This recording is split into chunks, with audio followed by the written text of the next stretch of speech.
everyone, and welcome to this episode of Woman Fully Alive. I'm your host, Madeline Eames, and I'm recording this on January 3rd, 2025. And my invitation to you as a highly sensitive, high achieving woman, an empath, is to come alive in 25. I am committed to the full expression of myself, the full embodiment, the full expression of my soul and my aliveness. And I want to take as many of you with me as I can. So, in today's episode of Woman Fully Alive, I want to clear up a little bit of a misconception.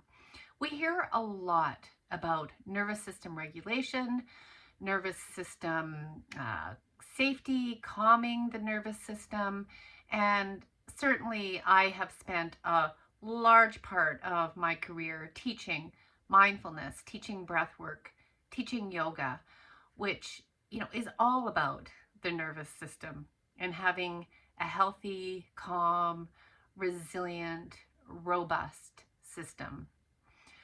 But I've also noticed that, particularly for people who are living in sensitive, open nervous systems, that sometimes that's not what we need. And in fact, sometimes that can actually prolong our healing, which is kind of amazing.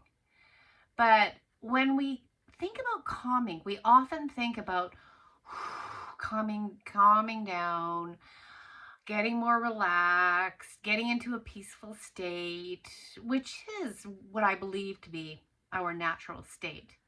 But when you're on high alert, maybe you're feeling really angry, you have a big expression in your body, a big energy of anger, or maybe you're sad, maybe you're crying or even sobbing.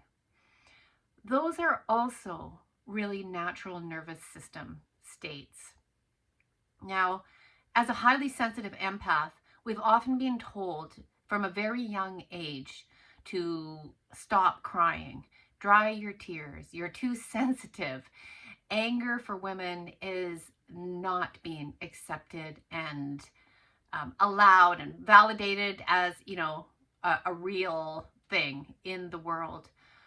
So we've already learned really well how to turn off those emotions, how to shut down. And that often gets confused with nervous system regulation and calming and balancing our nervous systems. Sometimes what the highly sensitive person needs, who feels things more deeply and perhaps for longer periods of time, sometimes what they need is actually a discharge of that emotional energy in their body. So sometimes what it actually means is learning tools to notice when you've got a high activation, a high level of anger in your body, and maybe it's doing some really powerful breath work. Maybe it's just doing some journaling or squeezing a ball or going for a brisk walk. But that's not often what we think of when we think of nervous system regulation. If you're feeling sad and you have a lot of tears, the best thing to do is cry. Cry is a recovery mode, and there's so many neurochemical benefits from crying. The discharge of grief, which is truly an expression of love. So all these ways that we've learned to stay calm and we've learned to stay regulated sometimes means that we've learned to shut ourselves down and to lock it down. And we can do that for days, weeks, months, years, decades, our whole life. I have been a meditation, a mindfulness teacher for a large part of my life. And I can also say that even with my practice of yoga that I absolutely love, I was years into practice as a young person before I started feeling my emotions. So there's nothing wrong with any of those practices. And sometimes that's exactly what you need to be able to create enough of a safe and stable base to be able to explore the trauma and the emotions and the potentially dysregulating states, because you do need to have a container.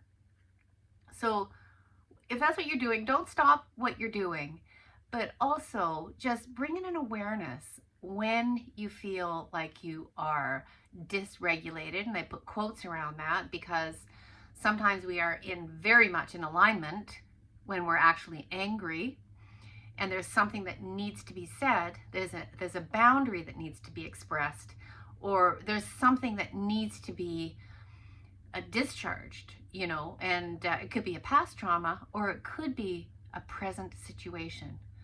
So when you are in those states, you might actually be aligned. This does not mean that you go and you just hose spray emotions all over everybody, but you come into a level of emotional mastery that it's actually quite precise because it's aligned with what your body and your system is needing in those moments. So if meditation is working for you, fantastic. It brings you a good feeling, brings you peace. And then notice if you use it to shut anything down.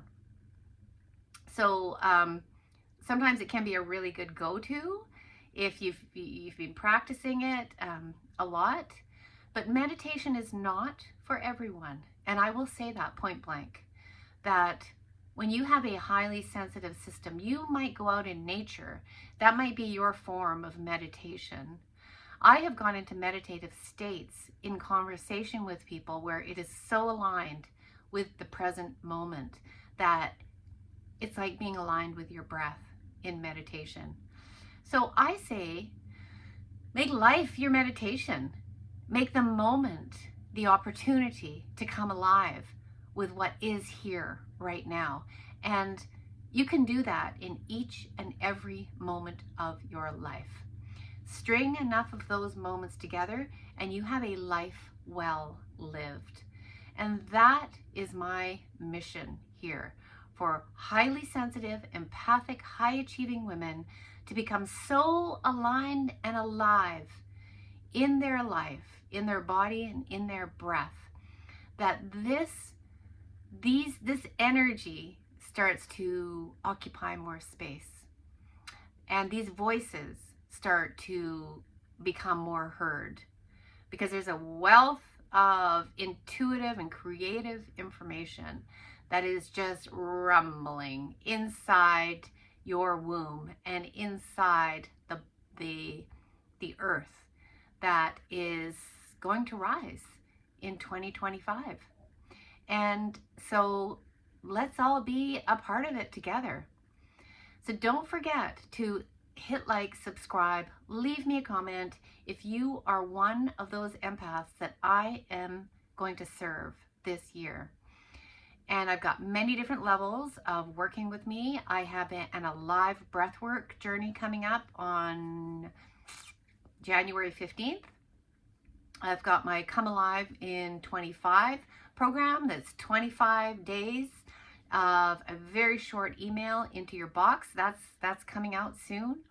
And then I've got higher end programs, the Empath Sanctuary, and also the Alive Empath, which is a super exciting, that will just take you next level. So make sure you subscribe or join my email list at Mindful Living Now so you don't miss a thing and you don't let this year go by again without finding yourself, without breathing fully, and without feeling fully alive.